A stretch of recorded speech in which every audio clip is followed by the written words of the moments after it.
Hola, muy buenas noches. ¿Me escuchan? Sí se Sí, escucha, sí, se buenas escucha. noches. Buenas noches. Súper, listo, muchas gracias. Bueno, vamos a esperar 2 minutos un minutico a que se termine de conectar la gente y a que empecemos la transmisión por YouTube.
Listo.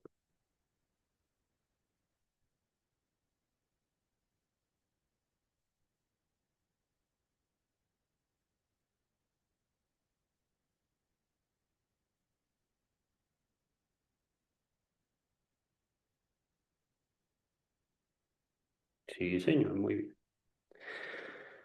Listo, ya ingresamos por Zoom y por YouTube. Ya la sala de Zoom está completamente llena. Ya no intenten ingresar, por favor.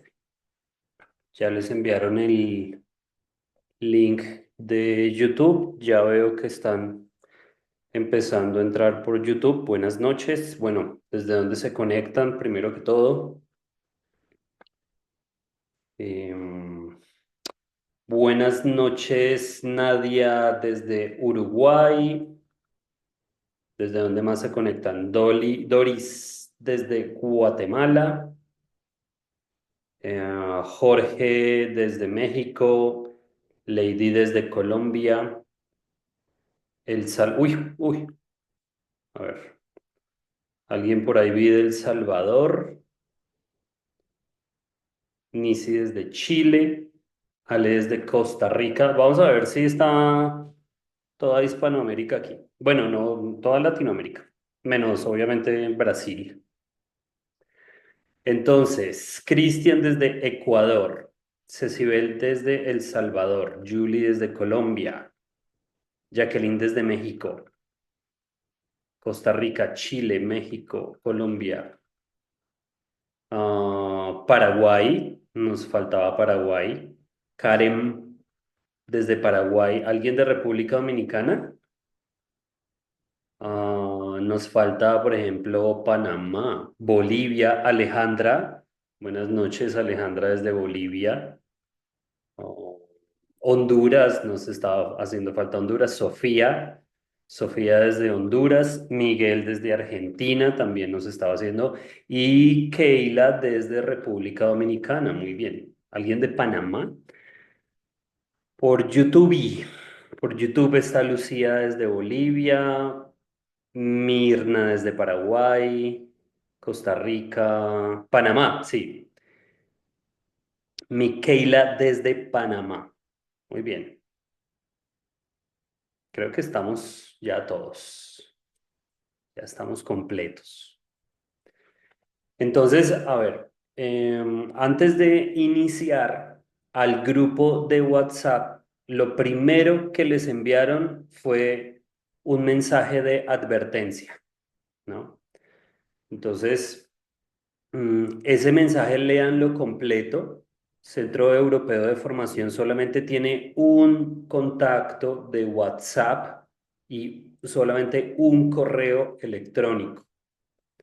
Entonces, en estos eventos, a grupos de WhatsApp han ingresado ladrones, estafadores, que cogen el logo del Centro Europeo de Formación en Psicología, lo ponen el logo en el WhatsApp y los llaman a ustedes y les escriben diciendo, y les ha pasado mucho y han logrado hackear sus celulares. Entonces les escriben diciendo, vamos a cambiar de grupo de WhatsApp, este grupo lo vamos a eliminar. Entonces, por favor, cliquea acá y les envían un link o los llaman. Centro Europeo de Formación en Psicología no llama a ningún participante, a ningún estudiante nunca en la vida. Y tampoco cambiamos de grupos de WhatsApp.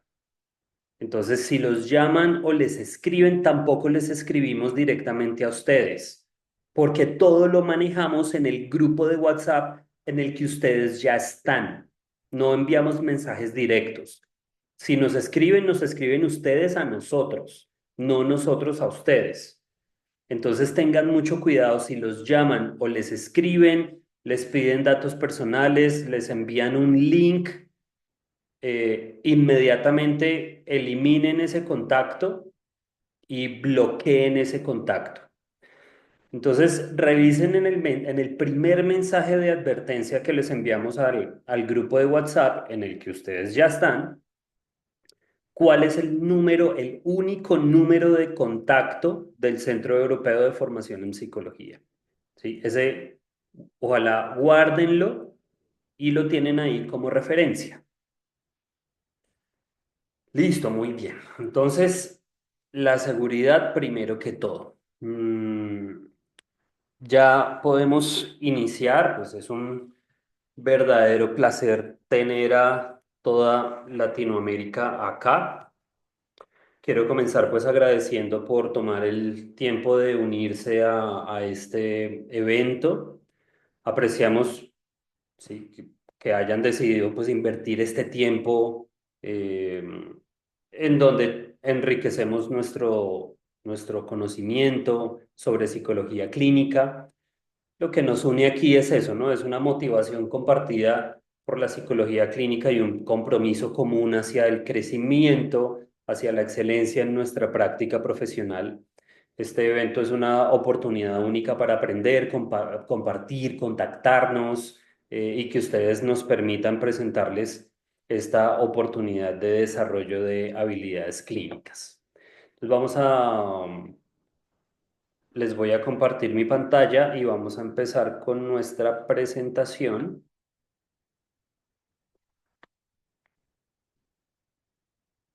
Ah,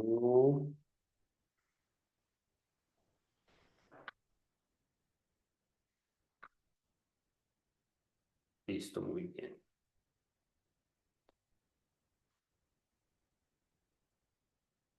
Listo, aquí ya están viendo mi pantalla. Ya les dije, no intenten ingresar a la sala de Zoom, está completamente llena. Ingresen al link de YouTube.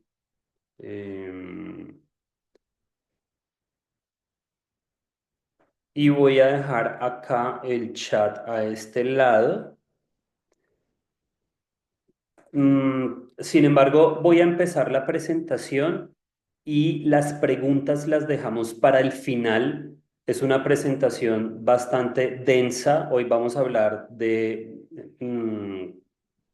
digamos que los hallazgos más recientes en neurociencias de las emociones y vamos a vincular ese tema hacia el final con las necesidades relacionales. Entonces,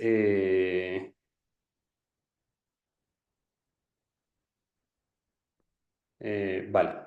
Entonces voy a estar al tanto del chat, pero hacia el final vamos a responder preguntas. Como les acabo de decir, esta es una charla bastante densa. Va a quedar grabada, no se preocupen, estamos grabando esto y la grabación la vamos a enviar una vez yo termine este primer encuentro de hoy. Vamos a enviar la grabación a los grupos de WhatsApp. Entonces, no se preocupen. Quienes están enviando sus datos personales por YouTube los podemos bloquear, así que por favor, don't do that. Stop. Bien, entonces, bienvenidos, bienvenidas al Encuentro Internacional para Psicoterapeutas de Alto Impacto. Mm. Hoy, como les acabo de decir, estaremos hablando de neurociencia de las emociones, últimos hallazgos desde el trabajo de Joseph Ledoux, que es como el papá de los neurocientíficos que están investigando el tema de las emociones. Mañana vamos a estar a la misma hora, a esta misma hora, hablando sobre técnicas y criterios de validación de las terapias cognitivo-conductuales.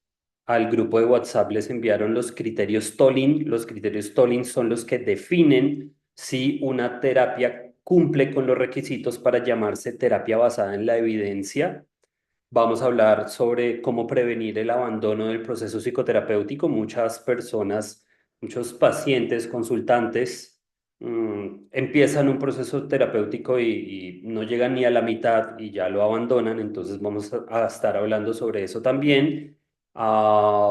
Y hacia el final de la charla de mañana vamos a estar hablando sobre ACT, sobre la terapia de aceptación y compromiso y sobre DBT, sobre la terapia dialéctica conductual.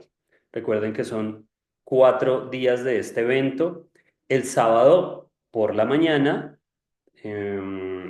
súper importante el tema de la inteligencia artificial. Hay muchos quienes están rechazando la inteligencia artificial en la psicología clínica, um, y muchos que ya la cogieron en su práctica profesional. Entonces vamos a hablar sobre este tema tan importante de actualidad y hacia el final lo que nos interesa a muchos psicólogos, cómo posicionarse como un psicoterapeuta de alto impacto, cómo llenar la agenda de pacientes. Ese es un poquito el miedo también de muchos estudiantes que están hacia el final de su carrera. Bueno, ¿cómo me va a ir a mí? ¿Cómo voy a llenar mi agenda? Tengo miedo, yo no voy a atender pacientes, etcétera. Entonces vamos a hablar sobre ese tema.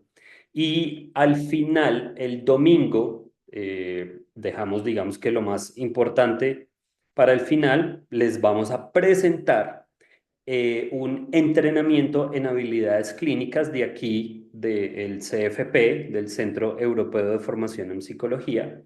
Am, entonces vamos a finalizar con eso, bien, con la presentación de nuestro entrenamiento en habilidades clínicas. Muy bien.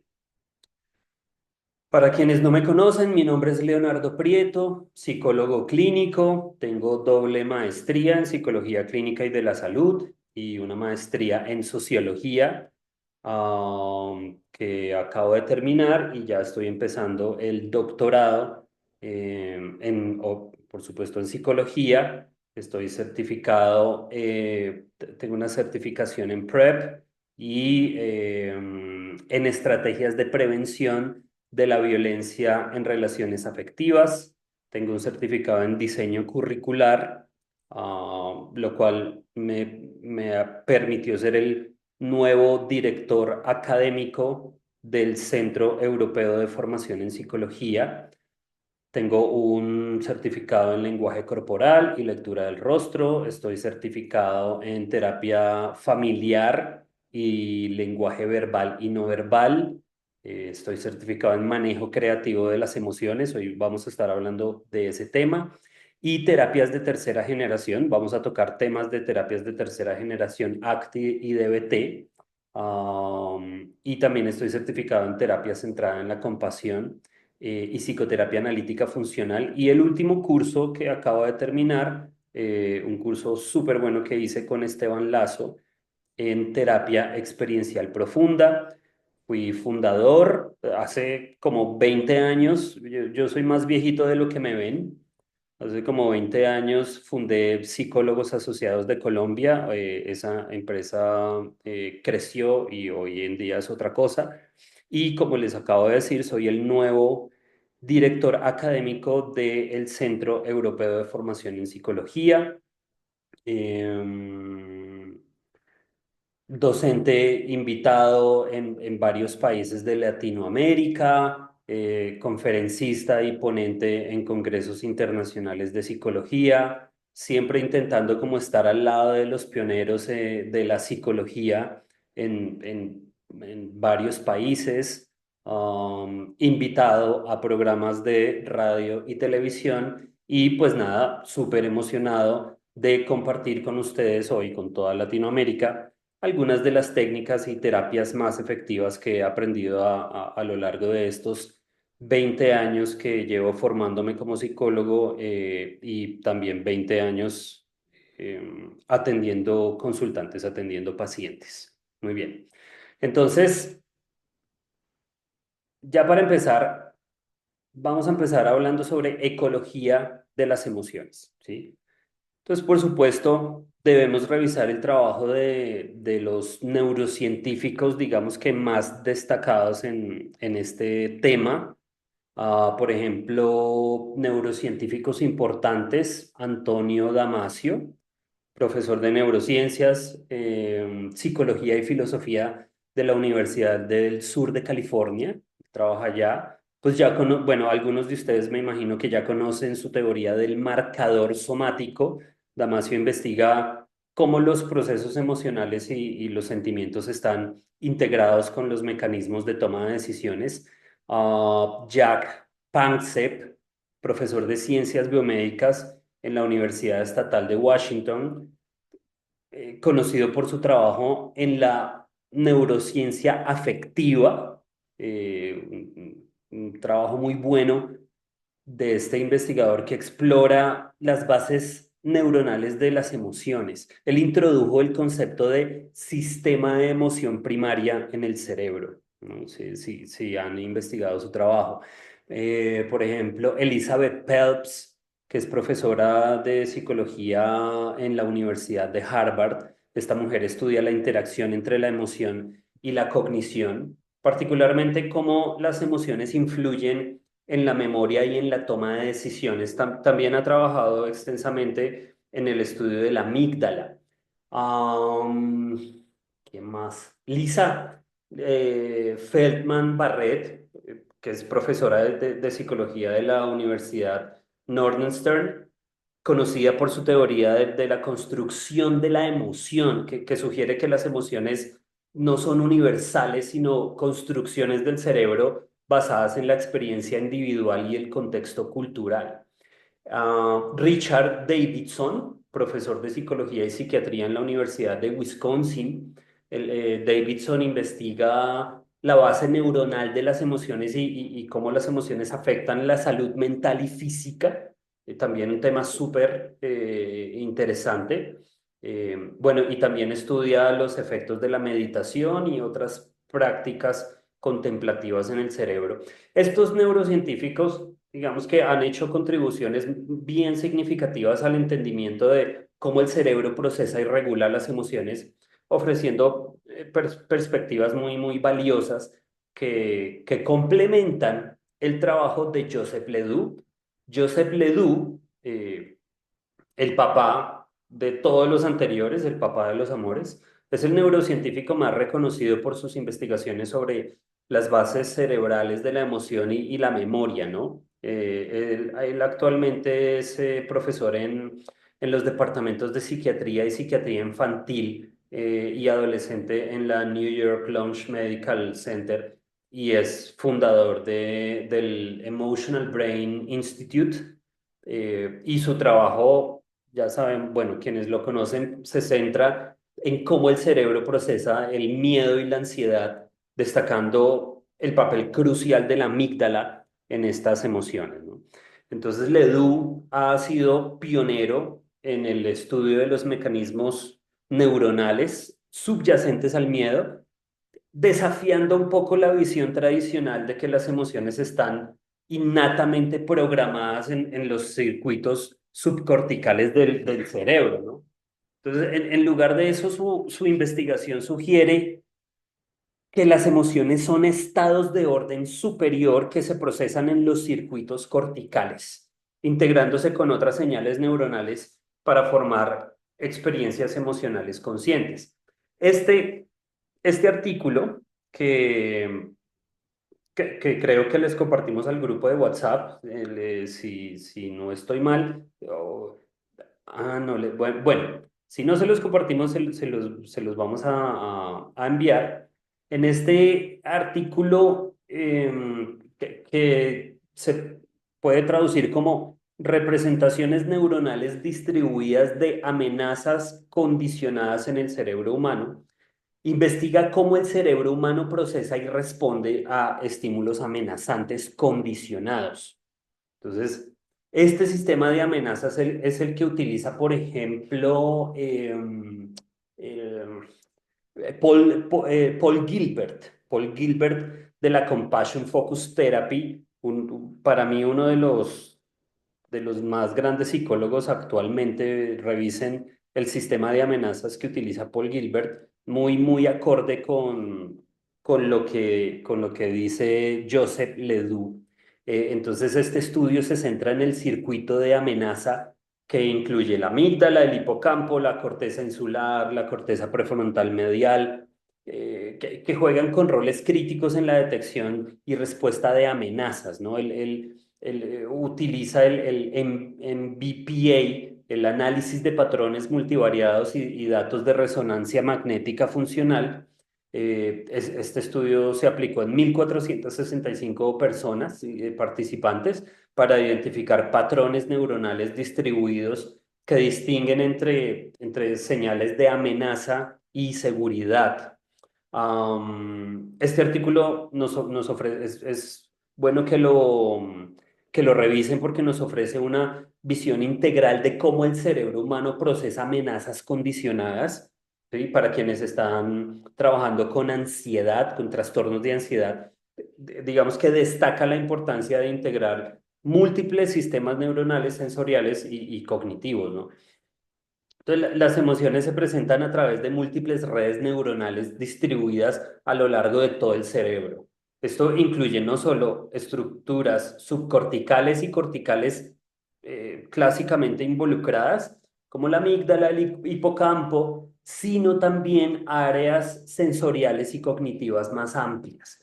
En el mundo de la neurociencia cognitiva actual existe un debate en curso sobre la interacción entre los estados emocionales de conciencia o sentimientos dentro de las regiones cerebrales corticales y subcorticales, ¿no? Entonces, la mayoría de los expertos creen que las regiones cerebrales corticales albergan circuitos neuronales pensantes dentro de la corteza cerebral, ¿no? Se cree que las regiones cerebrales subcorticales están alojadas en circuitos neuronales no pensantes debajo de la capa pensante de la corteza cerebral.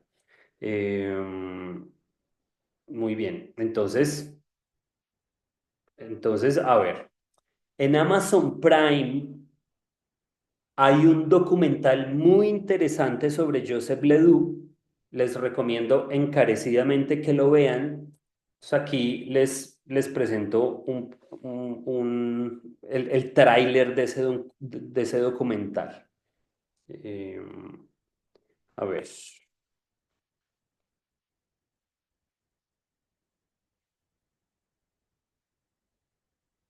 suban el volumen. Ay, perdón, ya. So I grew up in Eunice, Louisiana, a small town in the Cajun Prairie. That's in the south part of Louisiana, French-speaking Cajun country. The town had about 10,000 people. My father was the head butcher, and my mother was the meat wrapper and kind of the face of the business at the cash register.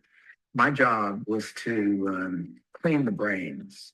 In particular, my job was to use my tiny little fingers to reach inside where the bullet wound was. So I would stick my fingers in there and I'm like, pull the bullet.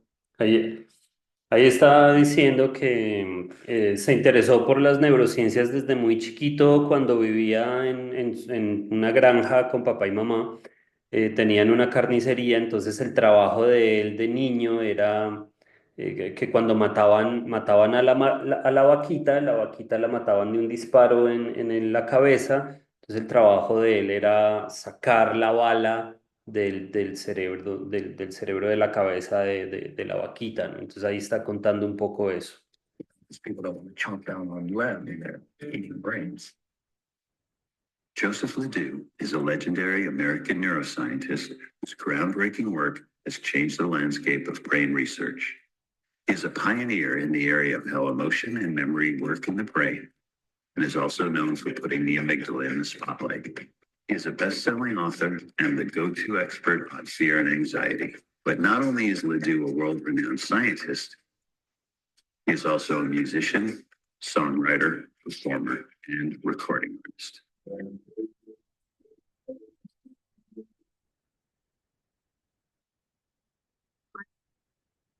So interested in his work and the fact that he was a musician as well as a neuroscientist. I was really interested in neuroscience and he was really interested in music. We had a lot to talk about. I first met Joe when he contacted me to Bueno, ahí les dejo. Esto no es un video. Aquí en YouTube están preguntando que si pueden compartir el enlace del video. Esto no es un video, esto es, como les decía, un documental que está en Amazon Prime sobre Joseph Ledoux. Entonces, ahí les dejo para que revisen Amazon Prime. Entonces, en una declaración a la Universidad de New York, Ledoux dijo algo así como, sostenemos que las experiencias conscientes, independientemente de su contenido, surgen de un sistema en el cerebro.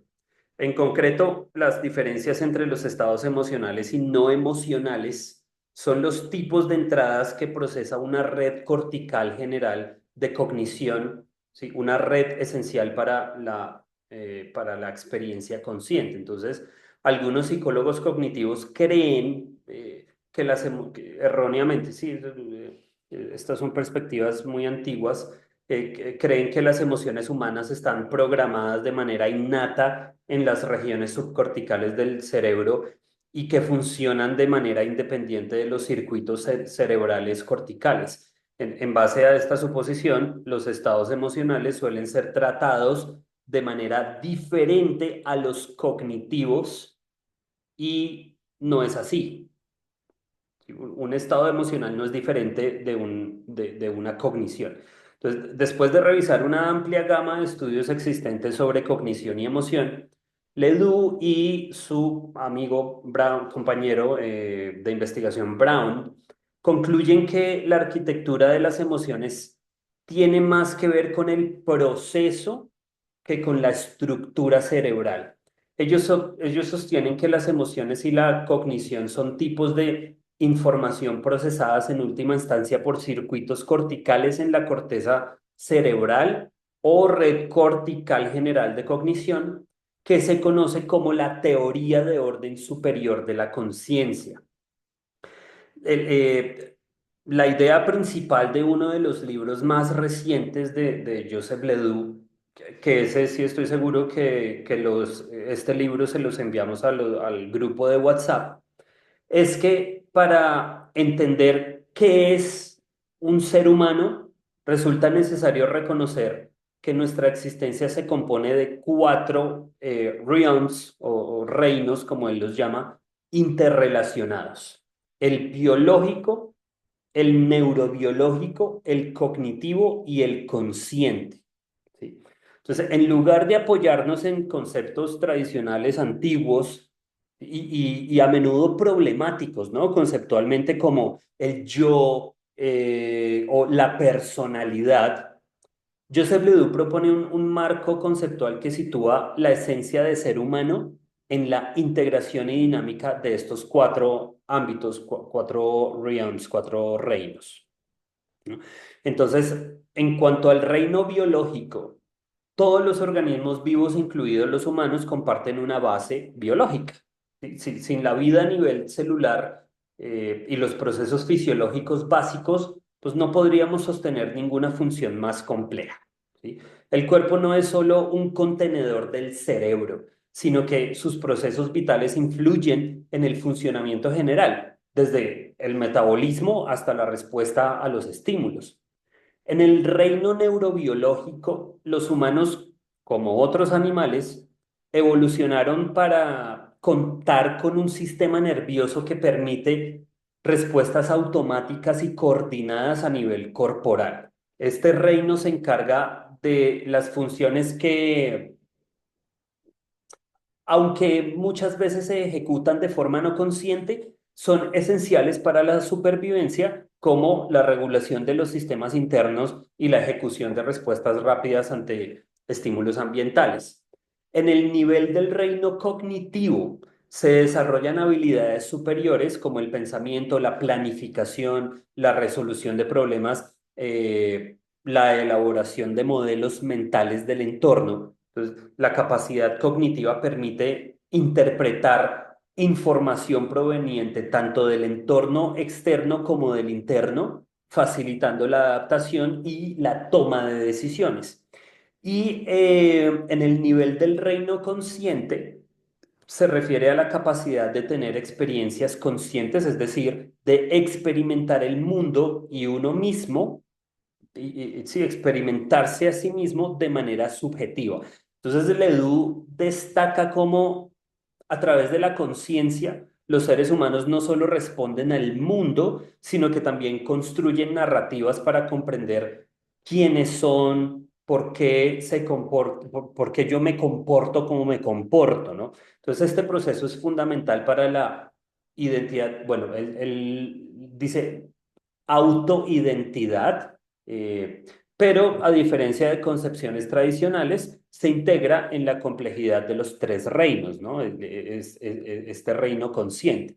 Entonces, Ledoux critica las nociones históricas del self, del yo, de la personalidad, que muchas veces se han abordado con términos vagos, incluso reificados de manera problemática, ¿no? Entonces, la argumentación se apoya en la evidencia de distintas disciplinas, desde las neurociencias hasta la psicología, la biología, para mostrar que los conceptos tradicionales pues no son suficientes para explicar la complejidad de la experiencia humana. Entonces, Ledoux propone que lo que somos como seres humanos es el resultado de la interacción continua y dinámica entre procesos biológicos básicos, la actividad y organización del sistema nervioso, la capacidad de procesamiento cognitivo y finalmente la experiencia consciente. Entonces, cada reino añade una capa que, si bien es dependiente del anterior, también la trasciende, configurando así un ser integral y complejo, ¿no? Entonces, en el libro, Ledoux utiliza esta figura, ustedes tienen ese libro, la pueden ver, es la figura 5.1, para contrastar dos modelos conceptuales de cómo se organizan los distintos reinos de existencia que componen lo que significa ser humano. Entonces tenemos la visión nueva y la tradicional, ¿no? Entonces, en el modelo viejo tradicional, el Stacked Russian Doll, bueno, esto se podría traducir como muñecas rusas apiladas, sugiere una organización jerárquica aquí, en la que cada reino está conteniendo está contenido dentro del siguiente, ¿no?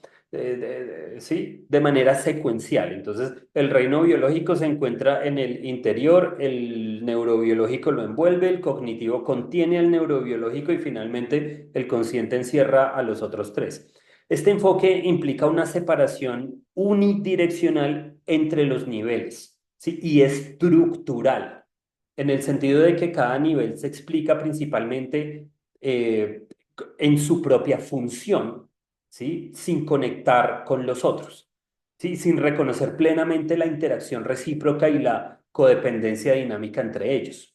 Entonces, por otro lado, aquí, en el modelo de Edwine Realms of Existence, el que se puede traducir como los reinos entrelazados, los cuatro reinos, ¿sí? Biológico, neurobiológico, cognitivo y consciente, se entienden como dimensiones interdependientes y dinámicamente interconectadas. Entonces, cada reino emerge de y se integra con los otros, pero al mismo tiempo trasciende al nivel inferior. Es decir, aunque todo lo que hacemos parte de la base biológica, cada nivel aporta propiedades y procesos únicos que no se reducen simplemente a los procesos del nivel anterior. Entonces, este modelo resalta la complejidad y la interacción simultánea de los diferentes aspectos del ser en vez de verlos como comportamientos separados. Entonces, Ledoux dice que la realidad de lo que somos como seres humanos se acerca más a la visión de los reinos entrelazados, ¿no? Esto se debe a que la experiencia humana y la organización de nuestros procesos vitales no son simplemente una sucesión de capas jerárquicas independientes, sino un entramado complejo en el que cada componente influye y se modifica mutuamente. Entonces, en lugar de ver la conciencia, la cognición, la neurobiología y la biología como entidades separadas y ordenadas, de manera estricta, pues se deben considerar como aspectos interrelacionados que al interactuar producen la riqueza y la complejidad de nuestra experiencia y esto nos lleva a, digamos que, deducciones tan importantes como que la cognición y la emoción no son entidades separadas. Entonces, de esta forma, la estructura de la experiencia humana sigue este esquema, ¿no? Entonces, lo más superficial que se siente es la emoción. Luego pasamos por el estado de ánimo hasta la sensación de sí, que la mayoría del tiempo es invisible excepto para las personas con trastornos. Y por eso el objetivo de la terapia experiencial profunda, quienes la han estudiado, es el cambio de la sensación de sí, en vez de centrarse en las emociones. No trabajamos con las emociones. ¿Sí? Trabajamos con las capas más superficiales. Esto ya lo vamos a entender un poquito mejor en la siguiente diapositiva. Porque pues no trabajamos con las emociones porque este cambio subyace a los demás cambios, es decir, cambiando la sensación de sí, se cambia por ende el estado de ánimo y por ende lo emocional y lo cognitivo. A ver, yo creo que voy bien de tiempo. Quiero hacer un ejercicio para que puedan apreciar cualitativa y fenomenológicamente qué es la sensación de sí. Entonces, voy a decirles dos frases incompletas y cada uno piense la respuesta con lo primero que aparezca en sus mentes. No vayan a contestar, ¿sí? En el chat. Esto es algo muy personal, ¿vale? Eh, Contéstense esta pregunta para sí mismos. Entonces vamos a hacer un ensayo y después del ensayo hacemos el ejercicio. No vayan a contestar en el chat, ¿vale? Entonces, voy a decirles dos frases incompletas y cada uno piense la respuesta con lo primero que aparezca en su cabeza, en su mente. ¿Sí? No lo piensen mucho porque lo filtran. Entonces, por ejemplo, eh, todos los elefantes son, todos los elefantes son. Entonces, listo. Entonces, ahora sí. hagamos el ejercicio. Les digo la primera frase y ustedes la completan con lo primero que aparezca, ¿vale? Rápidamente, lo primero que aparezca.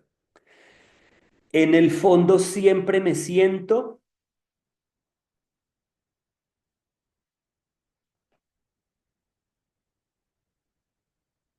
listo, muy bien. Y vamos con la segunda frase, ¿sí? Respondan con lo primero que aparezca rápidamente en su cabecita. Desde que recuerdo, siempre me he sentido.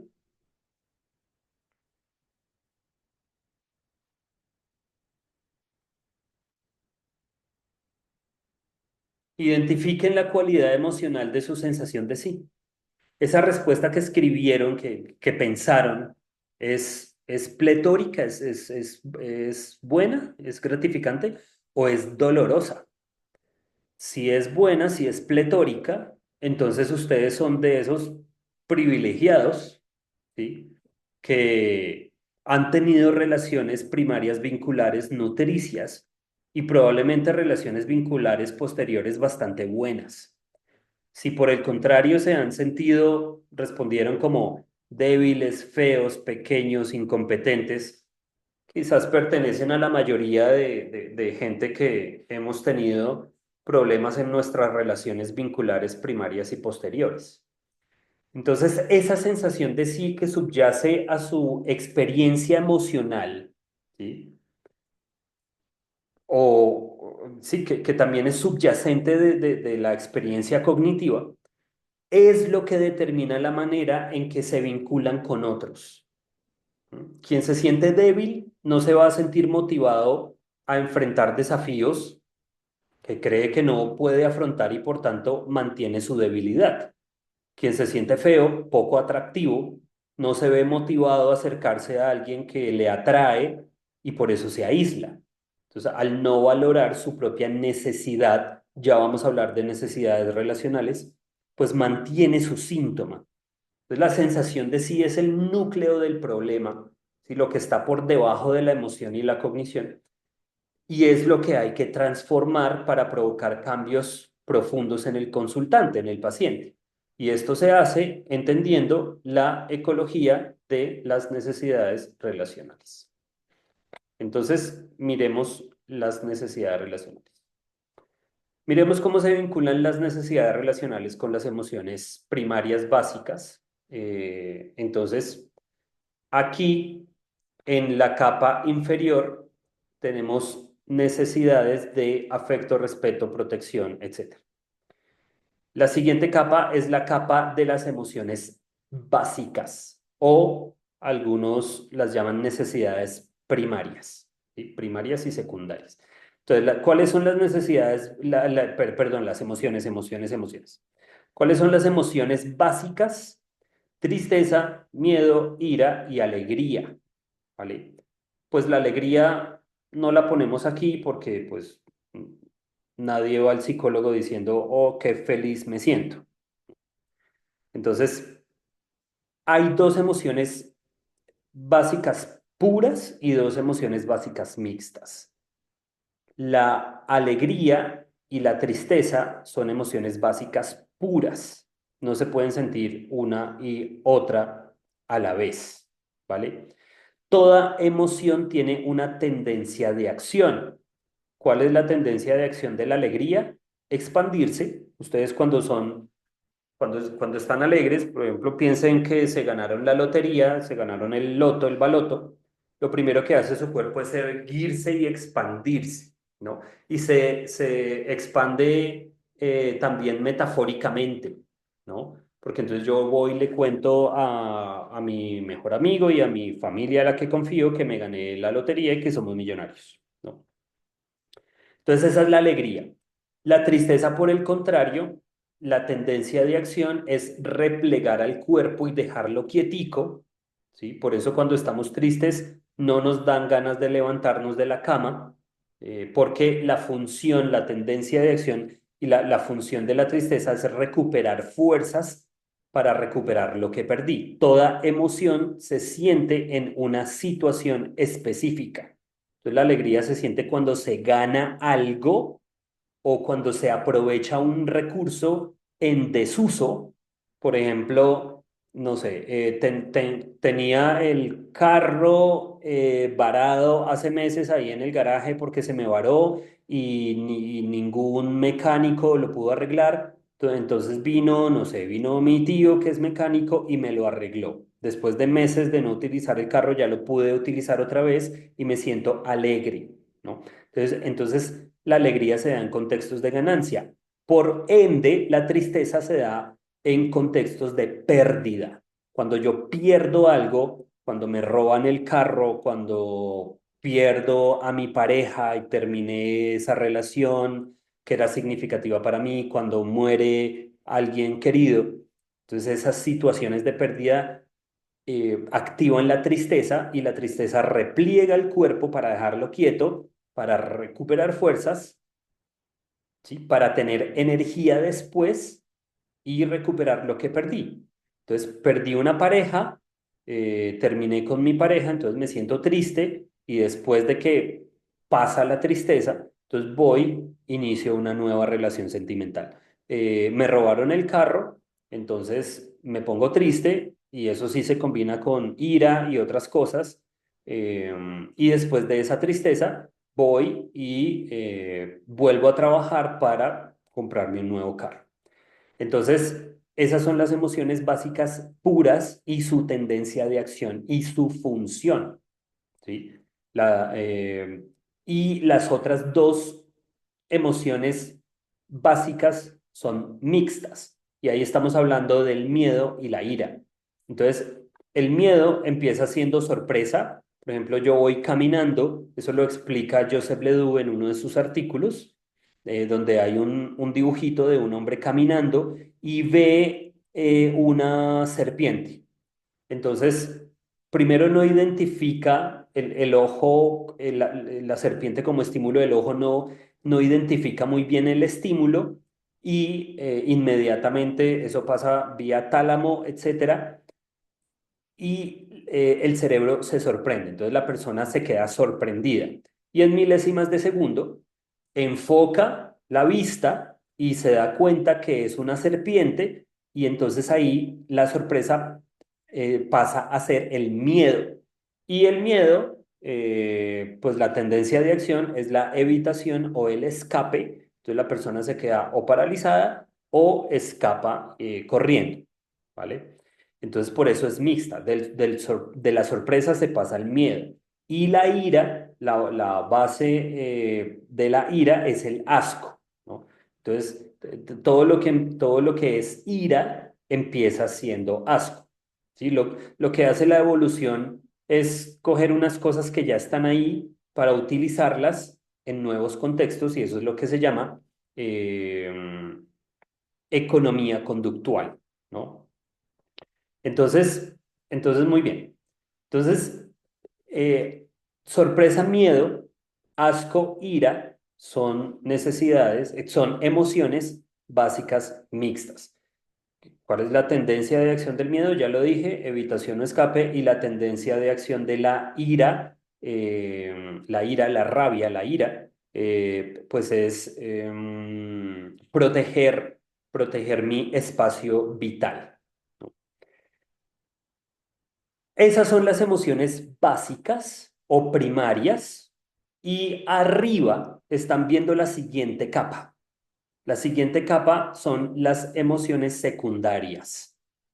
La depresión, la culpa, la vergüenza, la ansiedad son emociones secundarias, ¿vale? Entonces, eh, estas emociones secundarias pues se dan gracias en el humano, se dan gracias al lenguaje proposicional. Los humanos somos los únicos que tenemos lenguaje proposicional y por lo tanto emociones secundarias. Ningún animal siente vergüenza, por ejemplo, ¿sí? Que es una emoción secundaria que ya voy a explicar. Entonces, gracias al lenguaje proposicional, los humanos somos los únicos que podemos pensar sobre lo que sentimos, sentir sobre lo que pensamos, sentir sobre lo que sentimos y pensar sobre lo que pensamos, ¿sí? Entonces la emoción secundaria nace de la capacidad recursiva de la mente. frente a una emoción primaria, por ejemplo, la tristeza, yo puedo observarme a mí mismo, explicarme esa tristeza a nivel cognitivo, sentir injusticia por esa tristeza, por ejemplo, si mi pareja me dejó por mi mejor amigo, entonces no solamente estoy sintiendo tristeza, sino injusticia, ¿sí? Y al interpretar todo eso, la estoy pasando por el canon de mi cultura y de mi familia, la contrasto con una serie de valores morales, de guiones que me indican si es correcto o incorrecto sentirme así, y eso desencadena una emoción secundaria. Fijémonos cómo una emoción básica desencadena en otra emoción diferente, eh, por mi capacidad de sentir sobre lo que se siente, pensar sobre lo que se piensa, sentir sobre lo que se piensa y pensar sobre lo que se siente. Entonces, la emoción secundaria, como vemos, es la emoción derivada de la interpretación de mi emoción primaria asentada en una serie de deberías de la cultura a la que pertenezco. Es una emoción sobre la que se monta una construcción y una interpretación. Entonces, la emoción secundaria de la tristeza es la culpa, ¿sí? Aquí por eso encadeno la tristeza con la culpa, específicamente la tristeza vicaria. Nos sentimos culpables cuando somos conscientes de que hemos lastimado a alguien. Por eso la tendencia de acción de la culpa es la reparación y cuando hay mucha culpa, el sometimiento. ¿Sí? Cuando nos sentimos muy culpables, no intentamos reparar sometiéndonos al otro, ¿no?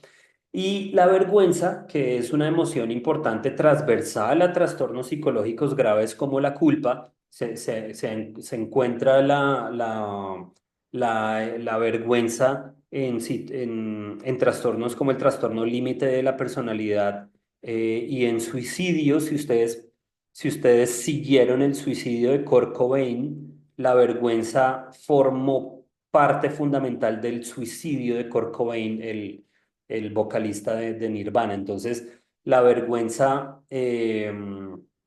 pasa por la autoevaluación, una evaluación que me hago a mí mismo a ojos de un otro generalizado, que es el representante de la cultura o de mi propia familia, que yo he internalizado a lo largo de mi vida. Entonces, ese otro es el que valora o evalúa si soy digno o indigno, ¿sí? De existir o de ser quien soy, ¿no? Entonces, la tendencia de acción de la vergüenza es la desaparición. Uno quiere desaparecer de la escena cuando siente vergüenza para ya no ser visto y por tanto ya no ser evaluado. Ahora, debajo de la emoción primaria, de la emoción básica, como ven acá, existe una necesidad que no está siendo valorada en ese momento en que la emoción emerge. Por el contrario, la emoción secundaria está conectada con la necesidad solo de forma indirecta. Fijémonos. La necesidad se conecta con la emoción de forma directa, con la emoción básica, pero la emoción secundaria no se vincula con la necesidad de forma directa, sino que nace de la evaluación de la respuesta emocional frente a la situación desde una serie de deberías. Entonces, la culpa y la vergüenza se vinculan con las necesidades relacionales solo a través de la amenaza de ser rechazado, ignorado, expulsado, despreciado, ¿sí? Es decir, sentirse culpable es sentirse triste por la posibilidad de dejar de ser querido o apreciado por haber lastimado a alguien, y sentirse avergonzado es sentir miedo de ser despreciado porque la emoción primaria de la vergüenza es el desprecio. Entonces, sentir miedo de ser descubierto como alguien despreciable o indigno. Entonces aquí vienen las personas que hablan de la emoción como algo que pudiéramos manejar, gestionar, controlar, ¿sí? Como algo exterior sobre lo que pudiéramos ejercer control como objetos. Y gracias a los avances en neurociencias, ya sabemos que las emociones no son eso. Hablar de esa manera evidencia nuestra forma de relacionarnos con nosotros mismos. Nos relacionamos con nosotros mismos como objetos a los que tenemos que controlar, ¿sí? Gestionar, ¿sí? Por eso tenemos el tipo de psicopatología que tenemos en Occidente. Pero las emociones no se pueden controlar, no se pueden gestionar, se puede luchar contra ellas, pero uno está destinado al fracaso. De hecho, tampoco se pueden rechazar, porque por más que las niegues, pues ahí van a estar. Rechazar una emoción es un pleonasmo, ¿no? Puedes aceptarla o no, pero ahí va a seguir. Entonces, esas no son metáforas útiles para hablar de cómo se trabaja con la emoción. Entonces, más que aceptar o evitar la emoción, consiste en entender por qué estás evitando sentirte así. Sí, tiene que ver con tu identidad. Por eso cuando yo trabajo con las personas, con mis consultantes, no les digo, tienes que aceptar la emoción y ya. Sí, eso es un discurso un poco hippie. En realidad, para trabajar con el problema emocional hay que hacer muchas cosas que no tienen que ver con la emoción en sí misma, porque la emoción en sí misma no es lo que cambiamos. El objetivo no es cambiar la emoción, por dolorosa que sea. ¿Sí? No, no se puede cambiar la emoción. Si un ser querido, si un ser que valoras y amas muere, intenta no sentir tristeza. ¿Sí? Eso es imposible, no sentir dolor. Y hoy sabemos que ciertas emociones están vinculadas con los centros de dolor físico en el cerebro. Entonces, cuando sentimos depresión, es decir, una tristeza incontenible, una tristeza muy fuerte, entonces nos duele físicamente. ¿Sí? Si tú pierdes a alguien significativo, te va a dar una tristeza inmensa y la tristeza va a ser siempre tristeza, no se puede cambiar esa emoción, pues porque no podemos cambiar los sistemas corticales y subcorticales. Entonces, con lo que trabajamos no es con la emoción, sino con la necesidad que le subyace. ¿Sí? La necesidad que subyace a las emociones las necesidades relacionales, como están viendo aquí, son las que subyacen a las emociones. ¿Sí? Entonces se llaman necesidades relacionales porque se dan en relación primero con el otro y después con nosotros mismos. Nos comenzamos a relacionar con nosotros mismos después de las primeras interacciones con nuestras figuras de apego. Entonces tenemos necesidades de afecto, respeto, reconocimiento, protección, pertenencia a grupos. ¿Mm? Entonces, entonces, voy a poner ejemplos para que esto quede un poco más claro. El respeto. Piensen en una persona que los irrespetó, que las irrespetó. Eh, ¿Cuál fue la última persona que las irrespetó o que los irrespetó o que los humilló? Cuando sintieron la última vez humillación? El respeto tiene que ver con verse de igual a igual con el otro. ¿Sí? Si yo me siento más que los demás, estoy irrespetando a los demás. Si yo me siento menos que los demás, ¿sí? Y viene una figura de autoridad y me dice algo y yo me siento mal, entonces yo me siento menos que los demás, entonces ahí me estoy irrespetando a mí mismo. Y el respeto no solamente tiene que ver con verse de igual a igual al otro, ¿sí? Sino que también tiene que ver con el espacio vital, ¿sí? Con mi espacio vital físico y con mi espacio psicológico.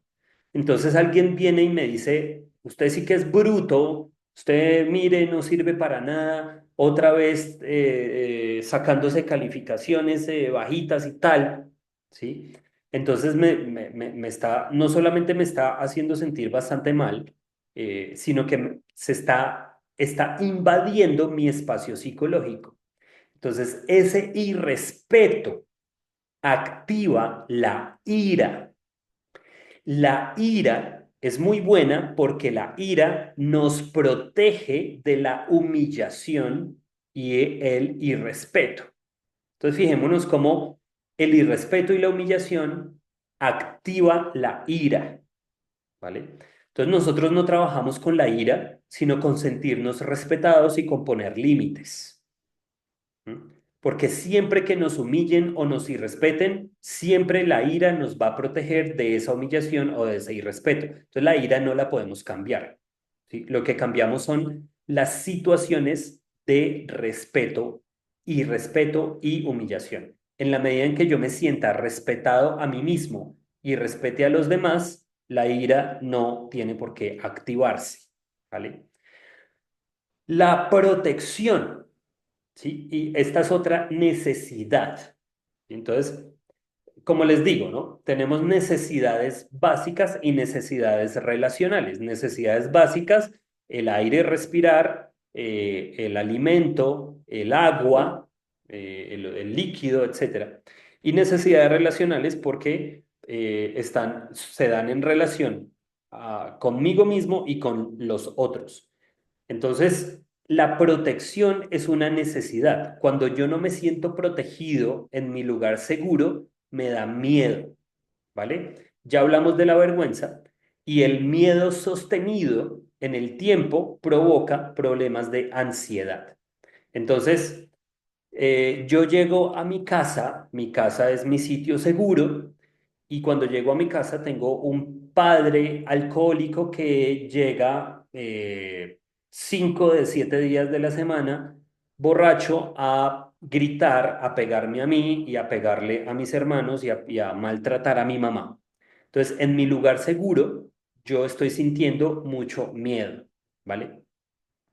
Entonces, un niño que está en esa situación que siente constante miedo, si esa situación se prolonga durante varios años, durante varios meses, durante varios años, ese niño va a generar un trastorno, un problema de ansiedad, ¿vale? Entonces la ansiedad, la emoción que le subyace es el miedo o, si lo quieren ver de otra forma, la ansiedad es un miedo intenso, intenso. La ansiedad es un miedo muy fuerte, ¿vale?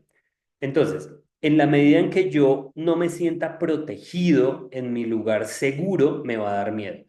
Entonces, fijémonos que podemos hacer algún trabajo con la ansiedad a nivel emocional, pero si nos enfocamos en el trabajo de que la persona se sienta protegida en un lugar seguro, entonces ese miedo y esa ansiedad no tienen por qué activarse. Entonces, fijémonos cómo esta necesidad de sentirse protegido subyace a esas emociones y a esos trastornos. El afecto no lo confundan con el amor. El afecto no es un sentimiento, el afecto es una necesidad relacional. El afecto es una necesidad y el amor es un sentimiento, ¿sí? Entonces aquí estamos hablando de cosas muy diferentes. Estamos hablando de emociones básicas, emociones secundarias y los sentimientos ya están en otro nivel que no ponemos acá porque pues obviamente los psicólogos a nivel de trastornos psicológicos pues no trabajamos con los sentimientos. Los sentimientos son conjuntos de grupos de emociones, de grupos de necesidades relacionales insatisfechas o satisfechas y también incluyen conductas dirigidas a metas, ¿no? Entonces, los sentimientos como el amor, el odio, el resentimiento, que ese es un sentimiento puro y duro que se siente bien, bien fuerte, ¿sí? Pues esos no los trabajamos en consulta porque cuando impactamos estas necesidades, esos sentimientos se dejan de alimentar naturalmente y con el tiempo se desaparecen. Entonces, el afecto no lo confundan con el amor, con ese sentimiento. El afecto es una necesidad relacional que está vinculada con el valor del sí mismo. Cuando hablamos de afecto, hablamos de cercanía con el otro, ¿sí? Y también de valorarse a sí mismo o valorar al otro. Cuando yo digo te quiero, yo estoy diciendo te valoro. Y para valorar a una persona, yo tengo que conocerla como es. Yo no puedo querer, yo no puedo sentir afecto por una persona, perdón, yo no puedo necesitar afecto por una persona que no conozco. ¿Sí? Entonces, esa persona puede fingir un montón de cosas y yo ahí no estaba queriendo a esa persona, sino una persona inventada. Entonces, para valorar a una persona, yo la tengo que conocer. Y cuando yo la conozco profundamente, yo ahí sí, por ejemplo, yo conozco profundamente a mi mejor amigo, tenemos 40 años juntos, mm, entonces nos conocemos muy a profundidad, entonces nos queremos, ¿sí? Ahí hay afecto. Yo lo valoro como amigo y él me valora como amigo. Entonces, ese es el afecto. Cuando me hace falta afecto, entonces lo que se siente es tristeza, ¿vale? Cuando no me valoran o cuando no me dan, cuando no me siento importante para los demás o para mí mismo, cuando yo no me valoro a mí mismo, cuando yo no soy importante para mí mismo, eso se encuentra muy seguido en muchos pacientes, en muchos trastornos. Si una persona que no se valora, no hace, se descuida en la dieta, se descuida en todos los aspectos de su vida, ¿sí? Porque no se está valorando y está sintiendo tristeza frente a sí. Entonces, la tristeza, les había dicho, es la pérdida o la falta de, en este caso, la falta de afecto.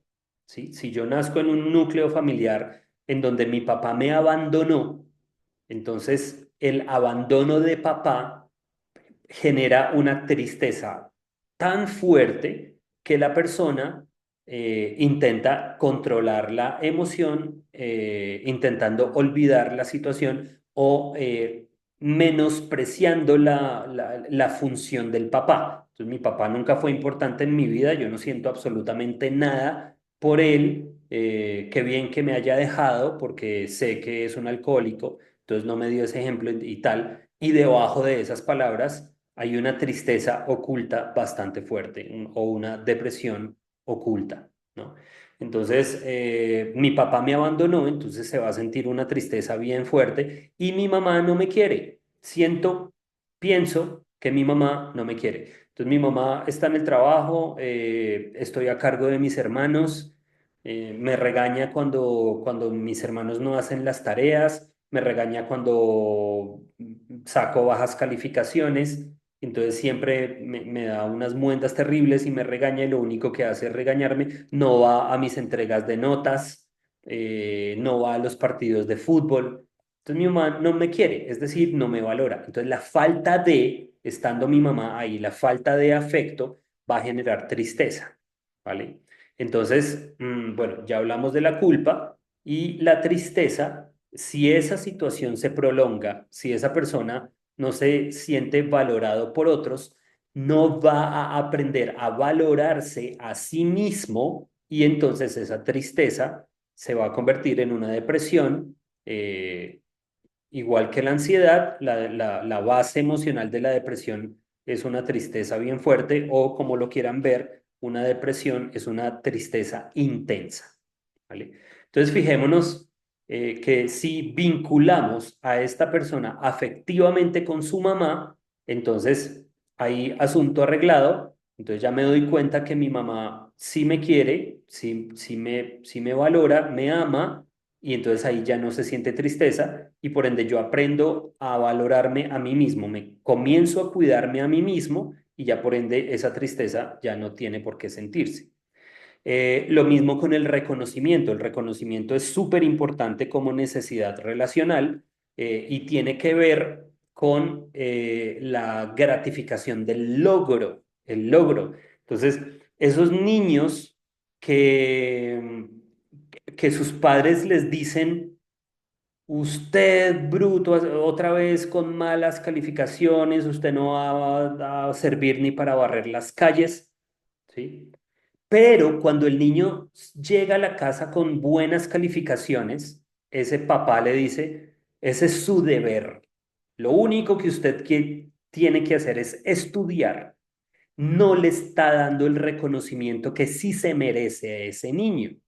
Entonces, como yo necesito el reconocimiento porque el reconocimiento es el que forma, el que conforma, el que construye la motivación, entonces ese niño no se va a sentir motivado.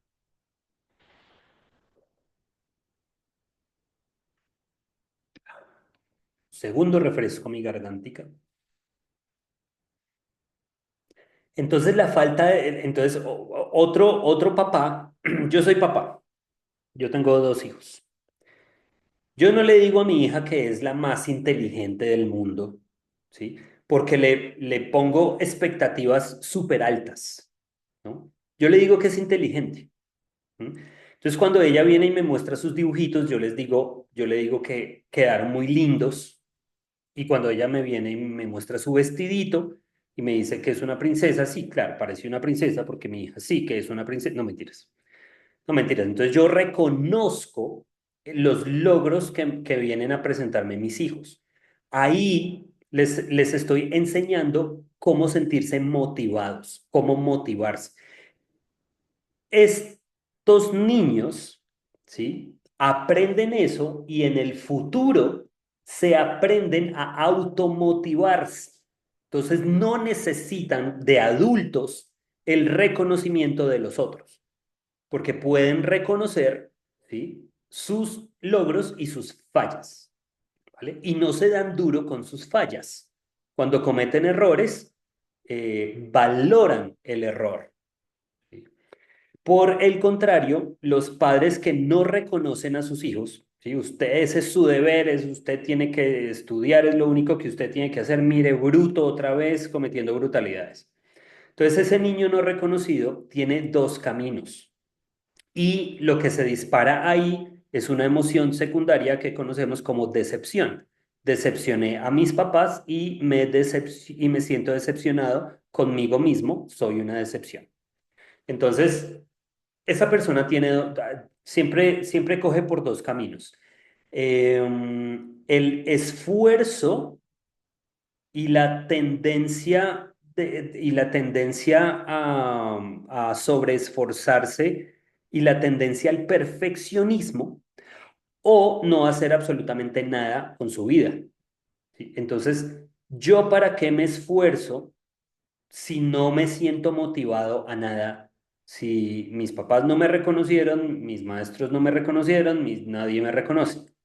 Entonces hoy en día no me puedo sentir reconocido, o sea, no me puedo sentir motivado. Entonces yo no hago nada. Son esas personas que van de un trabajo a otro y no se sienten satisfechas, dejan los trabajos, empiezan una carrera, no la terminan, o empiezan otra carrera, no la terminan. Bueno, y eso combinado, por ejemplo, con, si recuerdan, conducta gobernada por reglas, ¿vale? En donde los padres no enseñaron un seguimiento de instrucciones, entonces estas personas no siguen instrucciones de absolutamente nadie, no se sienten motivados, entonces tienden a la no acción, a la depresión, ¿no? Y por el otro lado está el camino que toman los perfeccionistas. Entonces, el perfeccionista se esfuerza y se esfuerza y hace todo bien y por más que le digan, siempre buscando que le digan que lo hizo muy bien. Y cuando le dicen que lo hizo muy bien, se sienten decepcionados. Entonces, son son los que le falta el centavo para el peso. Siempre le falta el centavo para el peso. Entonces se sacaron 9,5. 9,5 es la más alta calificación sobre 10. Entonces, como les faltó esas 5 décimas, entonces se sienten decepcionados. Entonces no están enfocados en lo que sí lograron porque no lo aprendieron, sino que están enfocados en el error y no se permiten cometer errores. Yo tuve en mi consulta un actor que es muy famoso aquí en Colombia, que se ganó un premio India Catalina, que es un reconocimiento creo que de los más altos que les dan a los actores de aquí. Y él cuando estaba recibiendo el premio estaba más temeroso de lo que fuera a decir su papá una persona profundamente que nunca lo reconoció, pero que sí lo maltrató mucho, que del premio. Entonces él sintió un premio como una burla y cuando venían los otros actores a felicitarlo, se sentía burlado, se sentía humillado. Sí, a mí cómo me van a dar esto, yo no me lo merezco. ¿Mm? Y el papá viene y le dice, usted cómo sale con esas fachas tan desarreglado a recibir el premio. Incluso de adulto no lo reconoce. ¿No? Entonces este hombre tiende al perfeccionismo y acude a mi consulta porque se siente completamente desmotivado y no quiere hacer nada ni seguir con la actuación ni nada. Entonces empezamos un proceso eh, en el que me enfoqué en esta necesidad y ese hombre hoy en día está perfectamente bien, ¿sí? Entonces ya no está buscando la aceptación y el reconocimiento de su papá, porque no hay que pedirle peras a un manzano, pero ya no se siente decepcionado consigo mismo y ya puede motivarse y sentir alegría por sus logros, ¿vale? Y obviamente somos animales sociales, pues necesitamos pertenecer a un grupo y cuando nos rechazan y cuando nos hacen bullying, entonces nos sentimos desamparados, ¿vale? Entonces ese bullying de cuando nos rechazan eh, también es súper importante. Entonces con lo que trabajamos ahí no es con el desamparo ni con lo que está sintiendo esa persona, sino con las habilidades sociales. Entonces, bueno, listo, muy bien. Entonces, por ende, podemos decir que un síntoma, ¿sí? La depresión, la ansiedad, el trastorno límite, etcétera, ¿sí? Toda la sintomatología que tienen los trastornos psicológicos son una estrategia rápida, pero ineficaz para satisfacer una necesidad no valorada, ¿no? Entonces, una o varias necesidades no satisfechas generan el trastorno psicológico. Imagínense una persona que se siente irrespetada constantemente o humillada porque en su pasado la humillaron. ¿Sí? Algunos de ustedes han tenido jefes, a mí me tocó una jefe terrible en un hospital donde trabajé. Eh, claro que yo ya tenía mis años de experiencia como psicólogo, pero mis compañeritas de trabajo, las otras psicólogas, se sentían muy intimidadas, muy irrespetadas, humilladas y lloraban incluso cuando esta jefe nos gritaba, ustedes, yo tengo un hijo que mantener y ustedes están haciendo quedar mal al hospital, ineptos, brutos, y no les estoy exagerando. Entonces mis compañeritas lloraban cuando la jefe nos regañaban, lo tomaban como un regaño. Entonces, esa persona, ¿sí? Pasó por muchas situaciones en donde a ella la humillaron y la irrespetaron y eso fue lo que aprendió. Entonces, esta persona no va a respetar a los demás. Entonces, yo sabiendo eso, yo no me lo tomo personal, no me lo decía a mí, estaba actuando desde su historia emocional, desde su historia de aprendizaje y yo me dedicaba a hacer mi trabajo y a consolar a mis compañeritas de trabajo y a decirles que entendieran, bueno, que no se lo tomaran personal, etcétera. Entonces, piensen en una persona que se siente irrespetada y humillada, incluso en situaciones en donde no es con ella, ¿sí? Entonces, esta persona va a sentir mucha ira, ¿sí? Mucha rabia, mucha ira constante frente a todos. ¿Sí? Porque a todos los ve como posibles amenazas. Esa misma persona, digamos que la abandonó su papá y la mamá no le prestó mucha atención, no se hizo mucho cargo, entonces esa necesidad de afecto le va a provocar una fuerte tristeza. Entonces está sintiendo ira y tristeza. Y para colmo, no sé. nunca se sintió protegida en ningún sitio porque como papá la abandonó, no estaba ahí para protegerla y mamá siempre estaba trabajando. Entonces, bueno, ahorita recuerdo a una paciente que sí efectivamente la abandonó su papá, se fue a vivir a otro país, se fue a vivir a Estados Unidos con su mamá, pero a la mamá le tocaba pues trabajar todo el día y ella se quedaba y llegaron a un barrio peligroso y ella escuchaba cómo los ladrones intentaban entrar en la casa y escuchaba eh, violencia fuera de su casa. Entonces imagínense la falta de protección, imagínense el miedo tan terrible que estaba sintiendo esta mujer en esa situación. Entonces, necesidades relacionales insatisfechas van a provocar estas emociones. Entonces, todos los intentos que yo hago por satisfacer necesidades insatisfechas mantienen el síntoma, ¿sí? Entonces, por ejemplo, nosotros los hombres cómo pedimos afecto a las mujeres a través de la falta de respeto. Un machista siempre va a cometer muchas faltas de respeto frente a la mujer pidiendo afecto, ¿sí? Entonces, como yo estoy respetando a la mujer, entonces me impido el afecto, porque un machista no sabe que necesita afecto. ¿No? Entonces, al no saber yo qué es lo que necesito, me impido satisfacer esta necesidad y por ende estas emociones se mantienen activas en mis relaciones interpersonales, ¿no?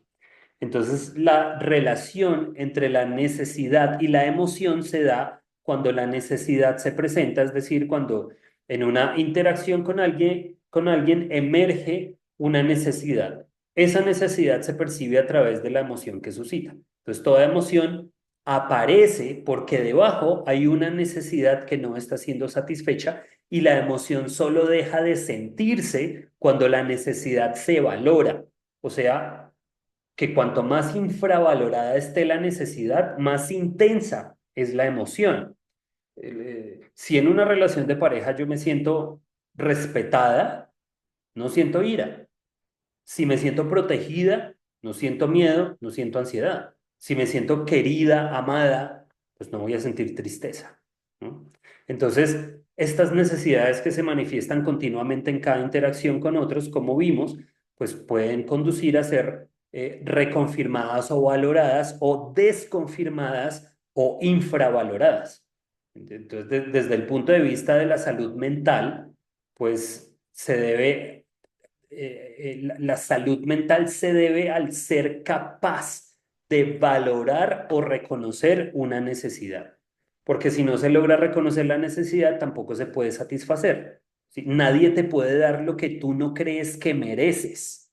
Si tú no crees que puedes recibir amor, por mucho que te den amor y te lo pongan ahí, no lo vas a tomar, no lo vas a sentir. Si tú crees que eres ineficaz, incompetente, ¿sí? No puedes sentirte respetado, no puedes sentirte reconocido por mucho reconocimiento que te estén dando, ¿no?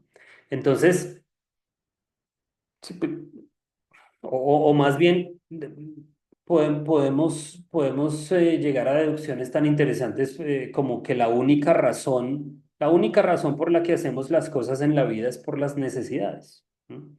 Con tal de que el objetivo del proceso psicoterapéutico es trabajar con la necesidad que le subyace a la emoción para que la emoción dé paso a otra, ¿sí? Por ejemplo, en una silla vacía, donde la persona está en diálogo virtual con su padre autoritario, el objetivo no es que la persona se pueda enfadar con su padre, que es la manera tradicional como se trabaja la silla vacía. El objetivo aquí sería que la persona sea capaz de valorar su necesidad con su padre, diciéndole, por ejemplo, toda la vida he buscado tu reconocimiento y me doy cuenta que es imposible que te sientas orgulloso de mí. Me doy cuenta que quizá no esté en ti que me reconozcas, sino en empezar a reconocerme y enorgullecerme de mí mismo, ¿no? Entonces el poder articular esto con el consultante se da en el contexto de la necesidad de respeto, que es el poder ser reconocido o valorado como algo legítimo. ¿Sí? Pero aquí no se está intentando obligar a su padre a darle ese reconocimiento y ese respeto. Es decir, la persona se da cuenta que sí merecía respeto y reconocimiento legítimo, pero al no obligar al padre a dárselo, esa ira y ese resentimiento se van transformando y dan lugar a la tristeza de que no le van a dar lo que sí merecía. Tristeza que sana, que es sanadora, porque le permite a la persona valorar su necesidad y volverse a conectar con esa parte de sí misma que había vivido hasta ese entonces como ilegítima o indigna. Eh, ¿Tiene sentido? ¿Tiene sentido o no tiene sentido? Entonces, bueno, miremos. Buenas noches desde Colombia. Chu, chu, chu. Ah, bueno, no tengo preguntas. En el caso de ansiedad, ¿cómo se trabaja la ansiedad? Dice Tatiana. Uy, bueno, pues como podemos deducir, la ansiedad se trabaja desde la necesidad de sentirme protegido, ¿sí? En la medida en que yo ya me sienta, esta tarde, estaba justamente con un paciente muy ansioso, muy ansioso, con muchos pensamientos disruptivos, catastróficos, catastróficos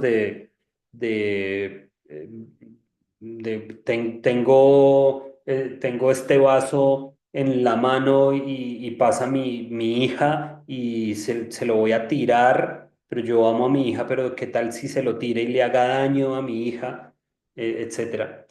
Entonces, en lo que nos enfocamos es que fue una persona que papá y mamá tenían mucho dinero, lo dejaron solo en un apartamento, se separaron desde muy chiquito, estuvo muy solo, entonces se iba a consumir alcohol, drogas, a barrios peligrosos, etcétera, a ponerse en peligro. Entonces se sintió muy solo y muy desprotegido siempre y por eso esos pensamientos tan catastróficos, porque ahí se empieza a ver al mundo como una amenaza, ¿no? Entonces, algo que nos resultó muy bueno en la terapia es que se diera a sí mismo el mensaje de que ya se puede proteger a sí mismo siendo adulto. Entonces se metió en clases de karate eh, y trabajar karate y defensa personal le ayudó bastante, junto con otras cosas ya más psicológicas del caso de él y de la historia de aprendizaje y emocional, la falta de reconocimiento de papá, la falta de afecto de papá, etcétera.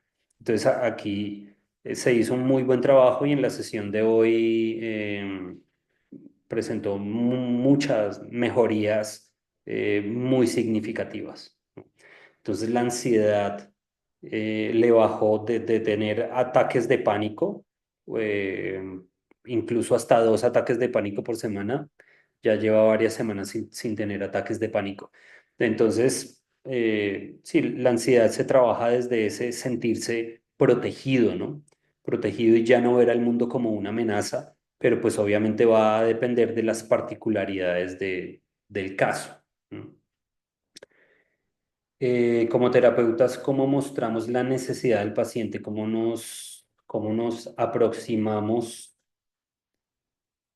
a satisfacerlas? Uy, Wilson Ricardo hace una pregunta súper importante. El propósito por ejemplo, el propósito de la terapia experiencial profunda, que trabaja con necesidades relacionales insatisfechas, no es satisfacer la necesidad, nunca. Como psicólogos, obviamente no somos el otro significativo, entonces el propósito no es llevar a que tu papá te diga que te quiera, ¿sí? El propósito es que la persona valore y se dé cuenta que era digno de ser querida, de ser querido. No es, obviamente en los casos en que sí se puede satisfacer la necesidad, ahí ya se acabó el tratamiento. ¿Mm? Recuerdo un caso de un chico alcohólico con madre alcohólica. La mamá le daba whisky a su hijo desde chiquito, ¿sí? Entonces, en ese caso, en terapia ambos se logró satisfacer la necesidad y la mamá, después de mucho maltrato y mucho alcoholismo, logró decirle que lo amaba y que lo quería y que tal, y ya, santo remedio. Pero en muchos casos no se va a poder satisfacer la necesidad, ¿sí? Mi papá me abandonó y yo no tengo cómo contactarlo. Tampoco es una prioridad que un papá que abandona venga y le diga que lo quiere cuando no es así. Entonces, ahí el trabajo no es tanto satisfacer la necesidad insatisfecha, eh, sino que la persona llegue a conclusiones de hoy me puedo valorar a mí mismo, no le voy a pedir peras a un manzano, ¿sí? No le voy a pedir al otro que me valore, no tiene por qué, pero me doy cuenta de que sí merecía por derecho propio ser querido, respetado, reconocido, etcétera. ¿Mm? Entonces, Wilson, muchas gracias por tu pregunta. Bueno, se nos pasó ya muchísimo el tiempo, ya tenemos que cortar acá. Voy a revisar sus preguntas. Estas preguntas obviamente me quedan aquí guardadas. Entonces, mañana, en nuestra sesión de mañana, aunque tenemos mucho tema que abordar, voy a revisar algunas de las preguntas que me dejan acá. La sesión de mañana podemos empezar abordando esas preguntas, de qué escuela es la terapia experiencial profunda. Esteban Lazo y Canevaro. Lazo y Canevaro son los autores de la terapia experiencial profunda y ambos son sistémicos. Ambos son sistémicos, aunque mañana vamos a hablar de terapias cognitivo-conductuales, ¿no? Entonces, ambas corrientes van en la tercera generación, ¿sí? Se pusieron de acuerdo. Entonces, ACT, DBT, psicoterapia analítica funcional, etcétera, activación conductual, todas son terapias de tercera ola o de tercera generación, pero estas son cognitivo-conductuales. La terapia experiencial profunda es sistémica, pero las terapias sistémicas también van en su tercera ola o tercera generación. Pero bueno, listo. Entonces, muchísimas gracias por su atención. Les vamos a enviar la grabación. Tengan súper en cuenta el mensaje de advertencia. No respondan llamadas si los llaman del Centro Europeo de Formación en Psicología, etcétera.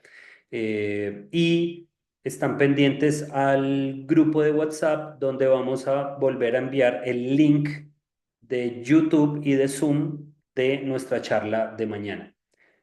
Gracias por su atención y pasen muy buena noche.